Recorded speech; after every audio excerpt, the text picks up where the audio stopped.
Assalamualaikum. Bintang kelas hadir lagi. Kali ini saya akan melanjutkan membahas buku matematika kelas 8. Yang akan saya bahas di video ini ada di halaman 118, 119 sampai dengan 120, soal latihan 3.2. Disimak ya, Dek ya. Kita mulai. Bismillahirrahmanirrahim. Nomor 1. Anjani mengupas 10 buah jambu biji dan Nyoman mengupas 7 buah jambu biji dari keranjang buah yang telah disediakan Ibu Ratih untuk membuat rujak buah. Mereka berdua menyisakan 16 buah jambu biji dalam keranjang. Perhatikan beberapa pernyataan berikut. Apakah bernilai benar atau salah? Dan berikan alasannya. Oke, untuk yang A. Misalkan total jambu biji adalah B, maka B kurangi 10 ditambah 7 sama dengan 16 merupakan bentuk persamaannya. Nah, ini kita jawab dulu yang A ini nanti bernilai benar atau salah. Oke, caranya kita data dulu yang diketahui tadi, Dek. Ini yang diketahui tadi, Anjani mengupas 10 buah, kemudian Nyoman mengupas 7 buah, dan masih tersisa 16 buah yang belum dikupas.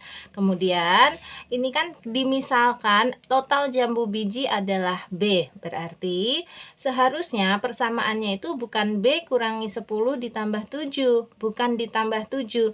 Harusnya B dikurangi 10 dikurangi 7 lagi, sama dengan 16. Kenapa dikurangi 7 lagi? Karena 7 ini yang sudah dikupas juga, ya kan?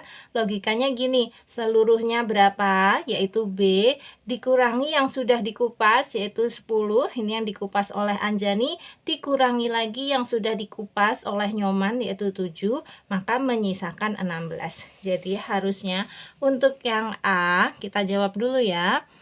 Pernyataannya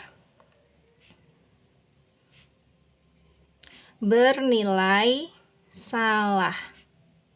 Oke, titik. Seharusnya bentuk persamaannya adalah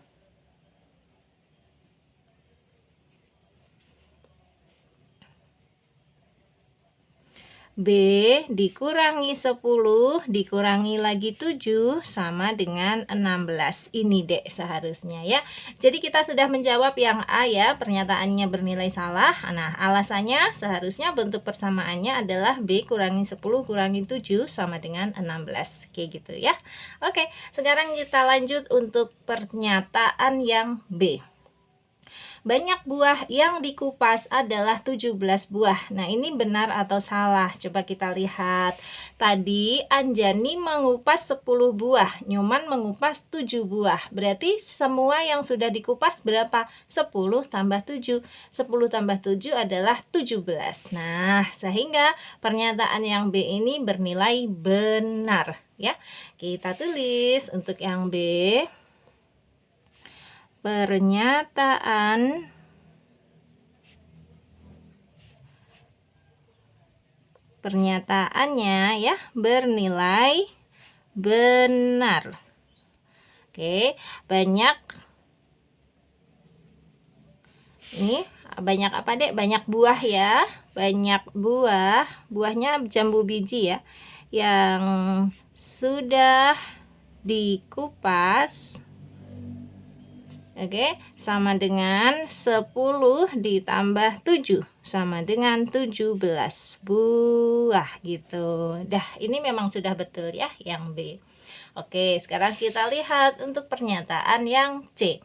Apabila Nyoman mengupas 3 buah jambu biji lagi, maka persamaannya menjadi B kurangi 20 sama dengan 16. Nah, apakah ini pernyataan yang bernilai benar atau salah? Coba kita lihat.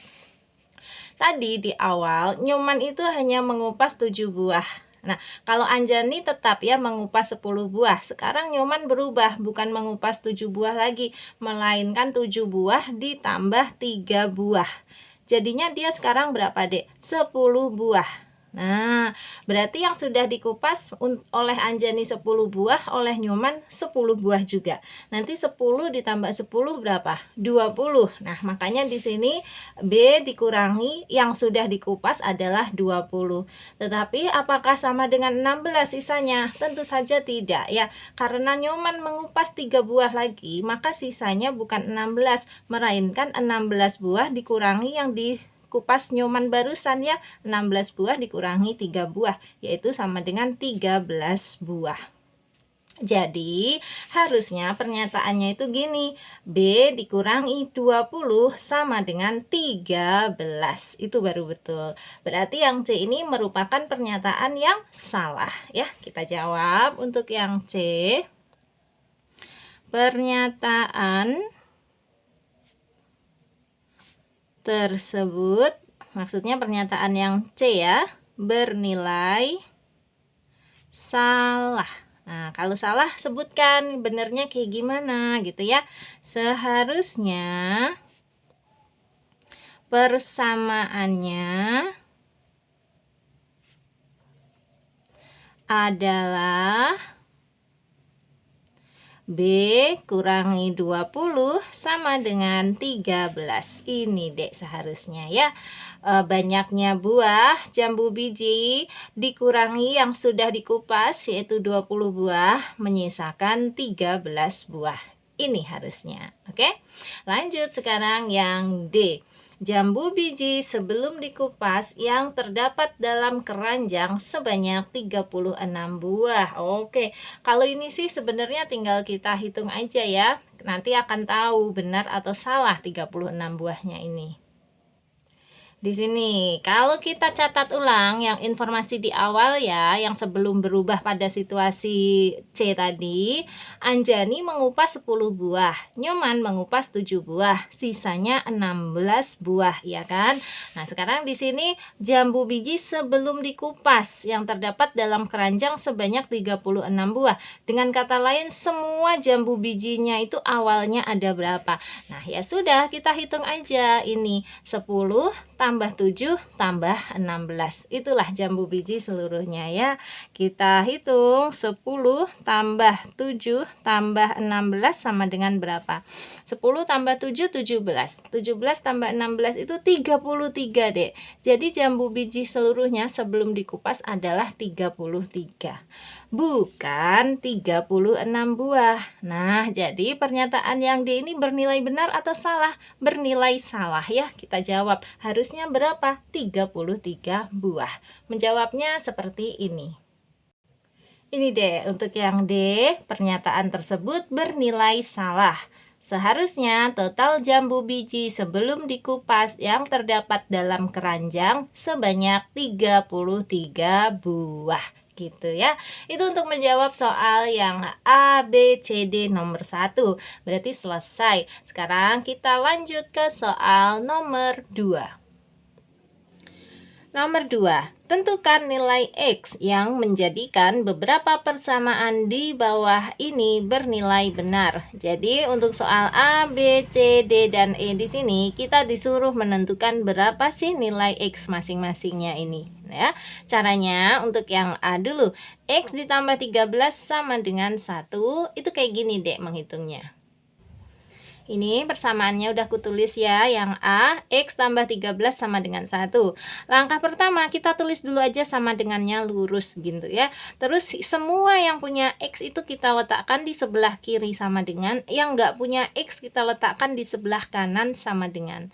Nah ini X-nya adalah X saja ya, udah kita tulis X saja. Kemudian yang nggak punya X itu ada 2, yaitu 1 sama positif 13. Karena 1 ini sudah di sebelah kanan, ya udah kita tulis ulang aja 1. Nah ini dek, positif 13-nya ini kita pindah ke sebelah kanan. Kenapa? Karena dia kan tidak punya X. Yang nggak punya X pindahkan aja semuanya ke sebelah kanan. Syaratnya kalau dipindah ruas, tanda positif negatifnya wajib diganti. Dari positif dirubah menjadi negatif dan sebaliknya. Jadi positif 13 kalau kita pindah ke sini berubah menjadi negatif 13. Sehingga X dapat dihitung ya, sama dengan berapa? 1 dikurangi 13, yaitu negatif 12. Sudah ketemu. Jadi untuk yang A, nilai X-nya adalah negatif 12. Kalau kita cek nilainya ya, cek kebenarannya. Nah, caranya gini, kita tulis ulang persamaan awalnya, yaitu X tambah 13 sama dengan 1. Sekarang kita masukkan nilai X yang kita peroleh tadi. Ini kan negatif 12, taruh sini, ditambah 13 sama dengan 1. Nah, dihitung untuk sisi yang sebelah kiri. Negatif 12 ditambah 13 itu berapa sih? Positif 1 ya, atau kita nulisnya 1 saja.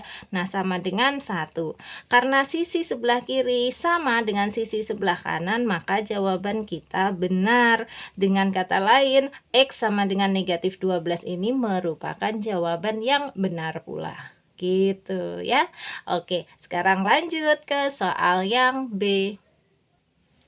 Soal yang B, 5X ditambah 3 sama dengan 28. Nih, udah Kak Sari salin ya. Kita hitung. Sama seperti tadi, tulis aja dulu sama dengannya, lurus dengan yang atas. Terus semua yang punya X letakkan di sebelah kiri. Kalau nggak punya X, letakkan di sebelah kanan. Ini 5X berarti sudah aja di sebelah kiri. 28 sudah aja di sebelah kanan. Nah, yang ini, kayak tadi kita pindah ya. Positif 3, kalau dipindah ruas menjadi negatif 3. Atau nanti dibacanya 28 kurangi 3. Oke, 5X sama dengan berapa 28 kurangi 3? Yaitu 25. Nah, 5X sama dengan 25 itu artinya 5 dikali X sama dengan 25. Kalau mau mencari X-nya saja, ya 25-nya ini diapakan? Tadinya 5X ini kan artinya 5 kali X. Kalau dipindah ruas, yang tadinya perkalian itu berubah menjadi pembagian. Nah, dalam bentuk aljabar, pembagian itu ditulis sebagai per. Jadi, per 5.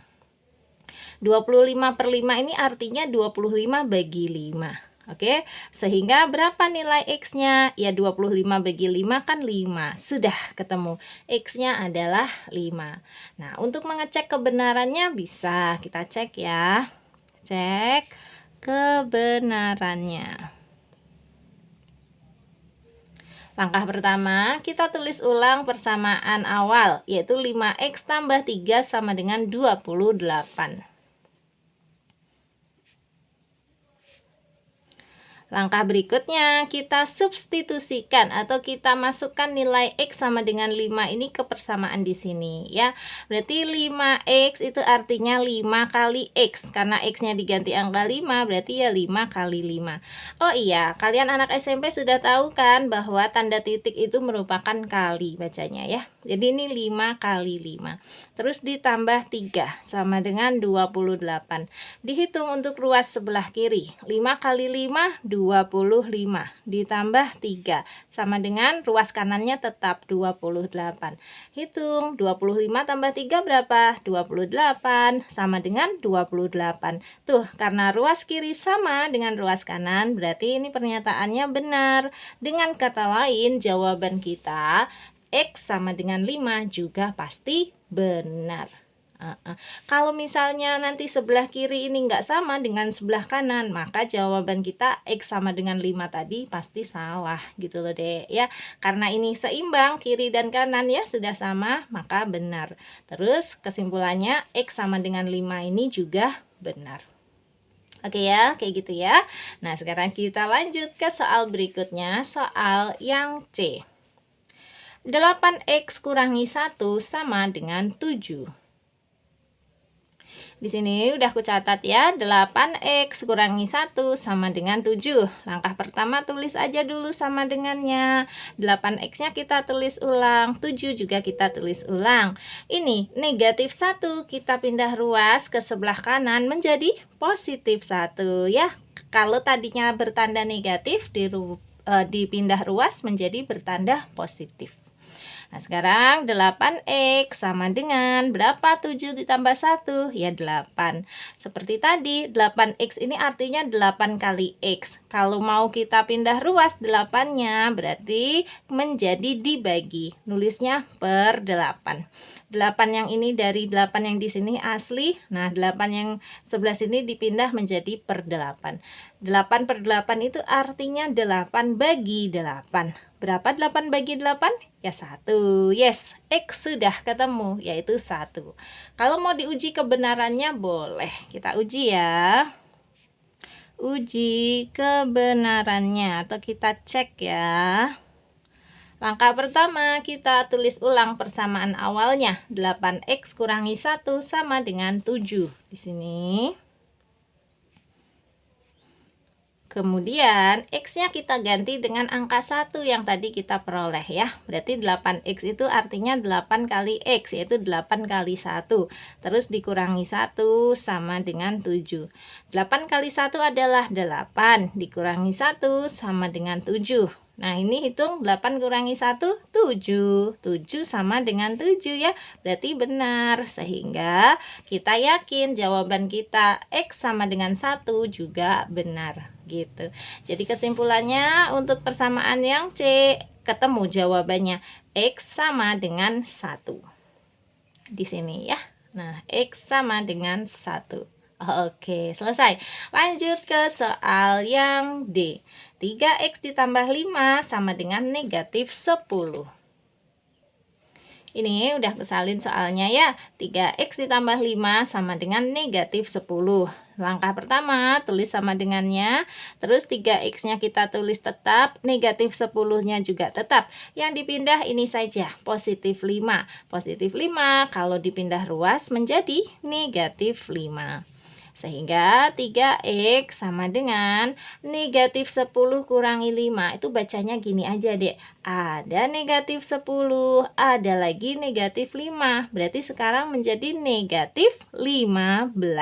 Karena sama-sama negatif, mereka bergabung ya. Negatif 10 bergabung dengan negatif 5 menjadi negatif 15. Gitu aja. 3x sama dengan negatif 15, berarti x sama dengan negatif 15-nya diapakan dengan 3 yang di sini? Dibagi. Nah, dibagi itu nulisnya per. Sehingga ketemu x sama dengan berapa? Negatif 15 bagi 3 itu ya negatif 5. Yes. Kalau udah ketemu kayak gini, boleh kita cek kebenarannya.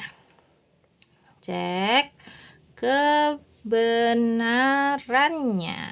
Oke. Kita tulis ulang persamaan awalnya. 3x ditambah 5 sama dengan negatif 10. Nah, sekarang X yang di sini kita ganti dengan negatif 5. Berarti gini deh nulisnya, 3 kali. Kalau yang dikalikan dengan negatif itu usahakan pakai dalam kurung ya. 3 kali X, 3 kali negatif 5 ya, pakai dalam kurung. Terus ditambah 5 sama dengan negatif 10. Nah, kita hitung 3 kali negatif 5 adalah negatif 15 ditambah 5 sama dengan negatif 10. Dihitung lagi, negatif 15 ditambah 5 itu berapa? Tentu saja negatif 10 sama dengan negatif 10. Nah, karena ruas kiri sama dengan ruas kanan, maka ini adalah pernyataan yang benar. Artinya jawaban kita X sama dengan negatif 5 ini juga sudah pasti benar ya. Jadi kesimpulannya untuk yang D ketemu ya, X-nya sama dengan negatif 5. Lanjut ke yang E. Negatif 3 sama dengan 2X tambah 9. Oke, ini sudah kutulis ya persamaannya. Negatif 3 sama dengan 2x tambah 9. Nah, di sini x-nya, yang punya x-nya itu dia berada di sebelah kanan sama dengan. Sebetulnya nggak ada masalah, dek. Karena ini persamaan, mau dibaca dari sebelah kanan atau dibaca dari sebelah kiri itu boleh. Hasilnya sama aja. Jadi, yang 2x ini sudah aja biarkan di sebelah kanan ya. Negatif 3-nya biarkan di sebelah kiri. Nah, yang kita pindah ini, dek. Positif 9 itu gabungkan aja dengan negatif 3 di sini. Artinya positif 9-nya dipindah ruas. Kalau positif 9 dipindah ruas menjadi negatif 9 ya. tadinya bertanda positif menjadi bertanda negatif. Sehingga ini menjadi sama dengan 2x-nya tetap. Ini dia, negatif 3 dikurangi 9 tuh bacanya ada negatif 3, ada lagi negatif 9. Jadinya negatif 12, ya kan? Negatif 3 bergabung dengan negatif 9 menjadi negatif 12. Cek aja, 3 kalau digabungkan dengan 9, digabungkan itu seperti ditambah ya. 3 ditambah 9 kan 12. Jadi negatif 3 digabung dengan negatif 9 jadinya negatif 12. Oke, negatif 12 sama dengan 2x, berarti x sama dengan, ya negatif 12-nya ini diapakan dengan 2? Dibagi 2, gitu aja. Kan 2-nya itu tadinya dengan x merupakan perkalian. Kalau 2 dipindah ruas, dia menjadi pembagian. Pembagian itu ditulisnya dalam bentuk per. Ya, sehingga ketemu x sama dengan berapa? Negatif 12 dibagi 2 itu ya negatif 6. Yes, sudah ketemu ya untuk yang E. Jawabannya x sama dengan negatif 6. Perlu dibantu untuk cek kebenarannya atau nggak usah aja? Perlu ya? Ya udah deh, kita cek kebenarannya. Cek kebenarannya. Oke, langkah pertama tentu saja kita tulis ulang persamaan awalnya. Negatif 3 sama dengan 2x tambah 9. Negatif 3 sama dengan 2x tambah 9. Nah, sekarang x-nya kita ganti dengan negatif 6. Kalau ini sih negatif 3-nya tetap sama dengan 2x ini. Artinya 2 dikali x ya. Berarti 2 dikali negatif 6. Terus ditambah 9. Nah, negatif 3 sama dengan 2 dikali negatif 6 itu berapa ya? Negatif 12 ditambah 9. Negatif 3 sama dengan berapa ya negatif 12 ditambah 9? Tentu saja negatif 3. Yes, berarti ruas kiri sama dengan ruas kanan. Maka ini adalah pernyataan yang benar. Dengan kata lain, jawaban kita X sama dengan 6 ini juga sudah pasti benar. Gitu ya dek ya, ditulis. Kemudian kalau ada yang mau ditanyakan dari poin nomor 2A, B, C, D, dan E ini silahkan tanyakan di kolom komentar. Atau kalau mau tanya jawabnya di dalam grup juga boleh. Ini dia ya, gabungnya chat aja ke 081 456 10 9870. Grupnya Kak Sari ada 2 macam, ada yang gratis dan ada juga yang berbayar. Kamu boleh kok gabung di kedua grupnya itu. Ya, gabung di grup yang gratis, gabung di grup yang berbayar juga. Cepet-cepet aja ya, kalau udah save nomornya Kak Sari langsung hubungi kalau memang pengen masuk ke grupnya. Karena sampai dengan video ini dibuat sudah ada 900 lebih peserta di dalam grupnya. Jadi bentar lagi penuh loh ya. Jadi nggak usah ditunda-tunda, langsung aja. Nah, sekarang kita lanjut dulu ke soal nomor 3. Soal nomor 3, pada segitiga di bawah ini, gunakan bentuk penyelesaian persamaan untuk menentukan nilai M. Selanjutnya, gunakan busur derajat sebagai pembuktian kebenaran jawab dalam mengukur setiap sudutnya. Oke, jadi ini sebuah segitiga, sudutnya beda-beda. Di sini sebesar M derajat, yang ini 2M derajat, yang di sini M ditambah 10 derajat. Kita disuruh menentukan nilai M-nya. Kalau sudah dapat nilai M-nya, masukkan ke sini, kemudian diukur pakai busur derajat, cocok apa enggak. Masukkan juga ke nilai yang di sini, diukur lagi pakai busur derajat, yang di sini juga, kayak gitu. Kak Sari bantu sampai akhir ya. Nah, caranya seperti ini deh. Kita tulis dulu persamaannya. Sebelum menulis persamaannya, kalian harus ingat dulu bahwa total sudut pada sebuah segitiga adalah berapa derajat? Ayo, ada yang ingat? Adalah 180 derajat. Ini memang informasi loh ya. Waktu di SD dulu juga sudah dipelajari. Pokoknya kalau ada sebuah segitiga, maka total sudutnya adalah 180 derajat. Total sudut itu maksudnya apa? Ya di total ini semuanya ya, ditambah-tambahkan. Hasilnya adalah 180 derajat. Maka kita menulis persamaannya itu kayak gini deh. M ditambah 2M ditambah M plus 10 itu sama dengan 180. Tulis ya. Persamaannya M ditambah 2M ditambah dalam kurung M plus 10 sama dengan 180. Gitu loh. Jadi kalau nggak tahu informasi tentang 180 derajatnya ini, kalian nggak akan bisa nulis persamaannya ya. Bakalan blank. Gimana cara mengerjakannya? Ternyata ada informasi tambahannya ini ya. Nah sekarang ini kita hitung. Langkah pertama, karena ini masih ada kurung, kita buka dulu aja kurungnya. Menjadi M tambah 2M tambah M langsung tambah 10 sama dengan 180 ya. Aman, kita buka kurung aja. M ditambah 10-nya sekarang nggak usah pakai dalam kurung. Terus yang M tambah 2M tambah M ini bisa dihitung. M ini artinya 1M, Dek. Kalau di depan huruf nggak ada angka, itu sebenarnya ada angka 1 ya. Berarti ini bacanya 1M ditambah 2M ditambah 1M. Berapa M? 1 ditambah 2 ditambah 1 kan 4. Berarti 1M ditambah 2M ditambah 1M lagi adalah 4M gitu. 4M ditambah 10 sama dengan 180. Nah, ini kan menjadi persamaan yang sederhana, simple aja seperti yang sudah kita kerjakan di nomor 2 tadi. Langkahnya tulis sama dengannya dulu. 4M-nya biarkan di sebelah kiri, 180-nya biarkan di sebelah kanan. Yang kita pindah ruas ini positif 10. Positif 10 kalau dipindah ruas ke sini menjadi negatif 10. Iya kan? Tanda positifnya kalau dipindah ruas berubah menjadi tanda negatif. Sehingga 4M sama dengan 180 kurangi 10 berapa ya? 170. Terus M sama dengan 170-nya diapakan dengan 4? Dibagi kayak biasa. Nah gitu ya. M sama dengan 170 per 4. Ini artinya adalah 170 bagi 4. Berapa sih 170 bagi 4? Coba ya Kak Sari hitung. Hasilnya yaitu 42,5. Dah deh, jadi sudah ketemu nilai M-nya adalah 42,5. Nah ini nanti kalau diuji kebenarannya dimasukkan ke persamaan yang awal di sini ya pasti betul. Jadi 42,5 ditambah 2 kali 42,5 ditambah 42,5 plus 10 nanti hasilnya pasti 180.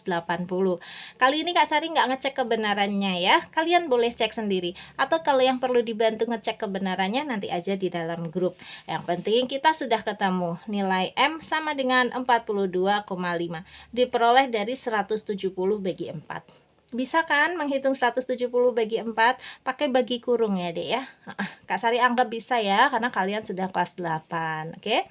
Sip, sudah ketemu ya M sama dengan 42,5. Tadi kan perintahnya tentukan nilai M sudah.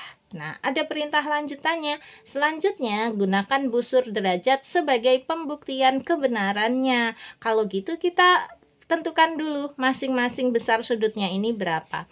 Kak Sari tulis pakai pensil. Kalau yang ini sih M. Kalau yang M tadi jelas ya, yaitu 42,5. Berarti sudut yang ini nanti harus kita cek. Bener nggak 42,5? Nah, yang di sini 2M. 2M itu artinya 2 kali M. Oke, 2 kali M itu ya 2 dikali M-nya. M-nya tadi adalah 42,5. Nah, 2 dikali 42,5 itu berapa? Kak Sari udah hitung, hasilnya adalah 85 derajat. Nah, jadi sudut yang ini nanti harusnya besarnya 85 derajat. Dan satu lagi yang sudut ini di sini M ditambah 10.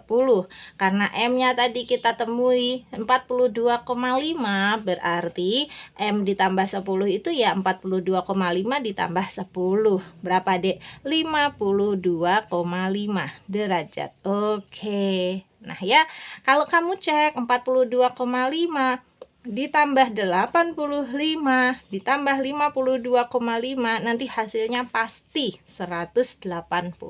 ya. Nah, sekarang tinggal kita gunakan busur derajatnya ya untuk mengecek kebenaran kita. Ini untuk pembuktian kebenaran jawaban kita tadi.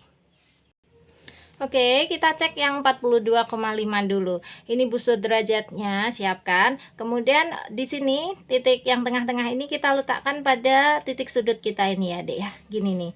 Nih, tuh. Nah, kemudian ini nolnya ini harus kita luruskan ya sebagai garis yang di sini. Oke, sudah. Kalau udah, sekarang tinggal dibaca. Ini kan garis yang di dalam ini, garis yang buku kita ini menunjuk ke angka berapa? Menunjuk ke angka di antara 40 sampai 50, tapi nggak sampai 45 juga. Yang tengah-tengah ini di antara 40 sama 50 ini kan 45 ya. Jadi dia tidak sampai 45. Jadi pantas lah ya kalau 42,5. Oke, terus satu lagi yang ini dulu deh, yang 52,5 derajat. Caranya letakkan lagi yang tengah-tengahnya tadi di sini, tek. Kemudian nolnya ini kita luruskan ya, hati-hati. Sudah. Nah, kalau udah lurus tinggal dibaca. Nah, di sini tinggal kita baca aja. Ini menunjukkan ke angka berapa nih garisnya nih? Tuh, di angka 50 sampai 60, di antara 50 sampai 60 ya. Nih, kalau kita tarik garis tuh. Tetapi dia pun tidak nyampe 55 ya. Nih, kalau diluruskan ke sana tuh. Jadi pantas ya 52,5. Kalau tengah-tengah yang ini, yang garis agak panjang ini 55 ini, Dek. Kita nggak sampai ke situ. Nah, nih, saya nih ya. Nah, tuh. Pantas lah 52,5. Yes, sudah terbukti. Sekarang tinggal yang di sini 85 derajat. Caranya sama, kita letakkan titik tengahnya ini ke titik sudutnya kita ya. Tek gitu. Terus nolnya ini harus lurus dengan garis yang ada. Nah, berhimpit sampai dia nggak kelihatan ya, karena menjadi satu garis. Sekarang tinggal dibaca. Garis pada gambar kan yang ini nih. Tuh. Berapa ini? Tuh, di antara 80 sampai 90 dan dia pas banget di tengah-tengahnya nih, yang garis panjang ini kalau dilurusin. Ini menunjukkan berapa derajat? 85 derajat ya. Kan di antara 80 sampai 90 itu tengah-tengahnya 85. Jadi terbukti juga untuk sudut yang di sini benar 85 derajat. Yes ya. Nah, berarti kesimpulannya M-nya sudah ketemu. M-nya tadi berapa, Dek? 42,5. Kemudian pembuktian tiap-tiap sudutnya juga sudah kita lakukan dan ketiga-tiganya benar.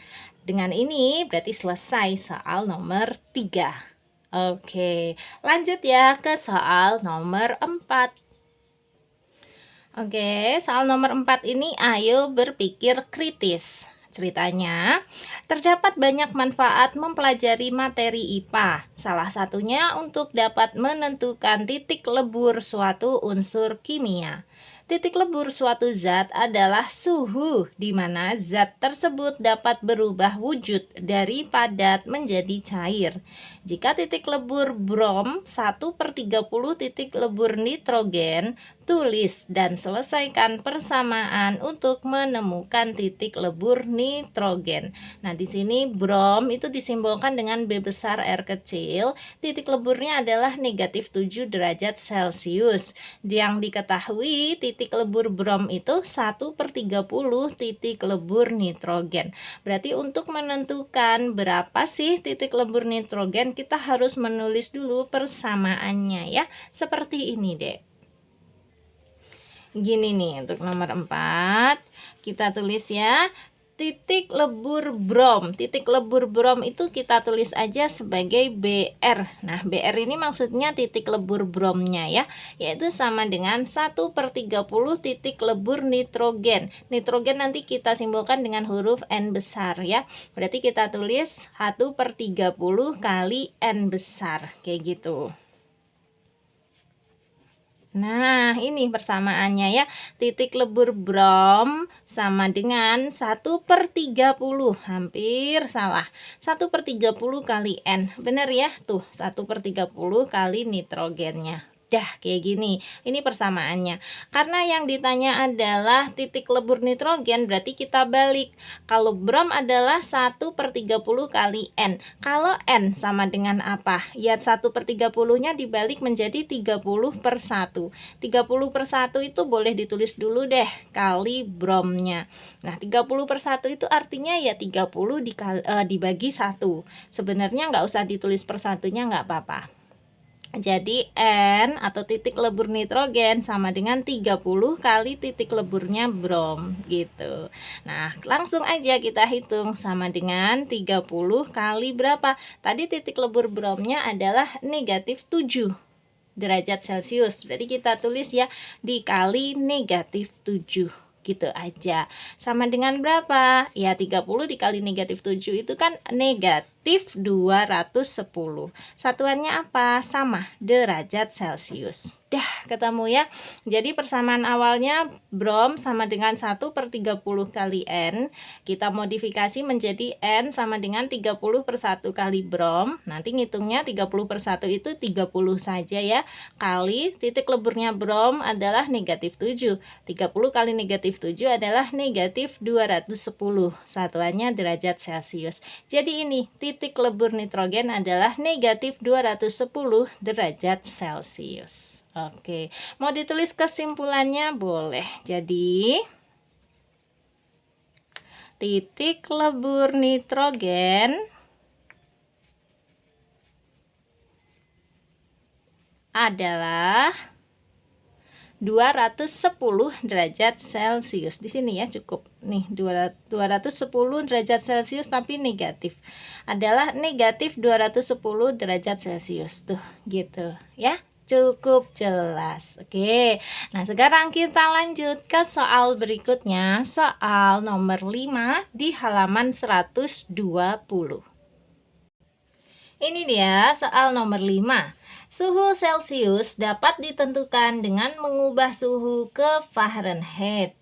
Kalian dapat mengubah suhu dari Celcius ke Fahrenheit dan sebaliknya menggunakan rumus berikut. C itu mewakili suhu Celcius sama dengan 5/9 kali F itu mewakili Fahrenheit ya, dikurangi 32. Menurut BMKG, pada Agustus 2022 adalah suhu rata-rata di Papua 25,6 derajat Celcius. Jelaskan bagaimana kalian dapat menemukan suhu Fahrenheit dari suhu rata-rata di Papua. Jadi intinya gini, 25,6 derajat Celcius ini harus dirubah menjadi Fahrenheit gitu aja kok, Dek, dengan menggunakan rumus di sini. Nah, kita disuruh menjelaskan bagaimana caranya, ya dengan memodifikasi rumus ini dari C sama dengan menjadi F sama dengan. Oke, caranya kayak gini. Ini persamaannya C sama dengan 5/9 kali F kurangi 32, kita catat ulang apa adanya. Nah sekarang langkah pertama, ini dulu deh, 5/9-nya ini kita pindahkan ke sebelah kiri. Kalau 5/9 dipindah ke sebelah kiri, itu langsung aja dibalik menjadi 9/5. Gini nulisnya, 9/5. Terus kali C. C-nya ini tetap di sini ya. Yang kita pindah hanya 5/9 menjadi 9/5. Udah, karena 5/9-nya sudah dipindah, maka sebelah sini tersisa F kurangi 3 aja. Gak apa-apa, sekarang gak usah pakai dalam kurung. Gitu. Langkah berikutnya, ini deh, negatif 32-nya kita pindah sekalian ke sebelah kiri. Sama dengannya tulis dulu, 9/5 kali C-nya kita rapikan menjadi 9/5C gitu ya. Nah, negatif 32 kalau dipindah ruas itu menjadi positif 32. Karena negatif 32-nya sudah dipindah ruas, maka sebelah kanan ini tersisa F-nya saja. Dan inilah memang yang kita cari ya. Tadinya bentuknya C sama dengan, sekarang menjadi F sama dengan. Walaupun F-nya letaknya di sini, tetap dibaca F sama dengan 9/5C ditambah 32.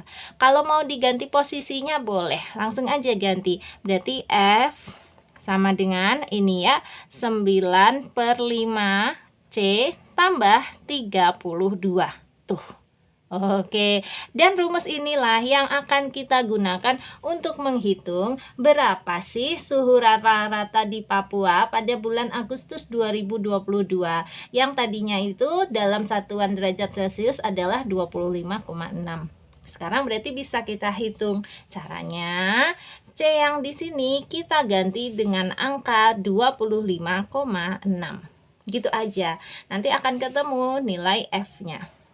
Sama dengan di sini ya, 9/5 kali C. Nah, gini 25,6 gitu kan. Ini bacanya 9/5 kali 25,6. Dari mana? Dari 9/5 kali C. Kemudian ditambahnya tetap 32. Terus dihitung, biasa aja. Dihitungnya ini dulu, 9/5 kali 25,6. Kalian hitung sendiri boleh ya. Kak Sari juga udah ngitung sendiri. Hasilnya adalah 46,08 deh. Kemudian barulah ditambah dengan 32. Nah, berapa 46,08 kalau ditambah 32? Yaitu 78,08. Coba Kak Sari cek lagi ya. Sudah betul, 78,08. Ini apa? Ini adalah suhu dalam satuannya derajat Fahrenheit. Nah, gitu. Jadi kita jawab ya. Jadi suhu di mana tadi? Di Papua ya. Suhu rata-rata di Papua pada Agustus 2022 gitu ya. Jadi suhu rata-rata di Papua pada Agustus 2022 adalah yang ini 78,08 derajat Fahrenheit. Gitu deh. Alhamdulillah selesai ya. Tadi kan perintahnya kita disuruh menjelaskan bagaimana kalian dapat menemukan suhu Fahrenheit dari suhu rata-rata di Papua. Caranya dengan merubah persamaan C sama dengan 5/9 kali F kurangi 32 ini menjadi persamaan F sama dengan 9/5C tambah 32. Kemudian kita masukkan nilai C-nya sebesar 25,6. Dihitung ketemulah nilai F-nya adalah 78,08. Ya, barangkali soal-soal seperti ini agak menyulitkan buat kalian, padahal sebenarnya simpel aja. Dengan perbanyak latihan soal, nanti kalian akan semakin terampil. Kak Sari janji, memang satu-satunya cara untuk menguasai matematika itu berlatih soal deh. Nggak ada cara lainnya. Mau hafalan rumus aja bakalan kurang lengkap. Mau berdoa aja ya kurang lengkap juga. Jadi harus hafalan rumus iya, berdoa iya, dan yang terpenting adalah latihan soal-soal. Nah, latihan soal itu bisa diperoleh dari mana saja loh ya. Bisa dari LKS, bisa dari PR-PR yang dikasih guru kalian, bisa juga mengerjakan soal-soal di buku paket ini gitu. Dan Kak Sari siap bantu ya di dalam grup tadi. Jadi langsung aja untuk yang udah save nomornya Kak Sari, silahkan segera hubungi ke nomor tersebut untuk minta digabungkan ke dalam grupnya. Oke, karena soal nomor 5 ini pun sudah selesai kita bahas, berarti tugas Kak Sari selesai ya di video kali ini. Nanti video-video berikutnya akan menerangkan soal-soal yang lain. Ditunggu aja. Oke, Kak Sari pamit dulu ya dek ya. Kalau kamu suka dengan video ini, silahkan like, komen, dan share ke teman-temanmu. Terus kalau kamu belum subscribe, boleh subscribe. Terima kasih banyak. Assalamualaikum warahmatullahi wabarakatuh.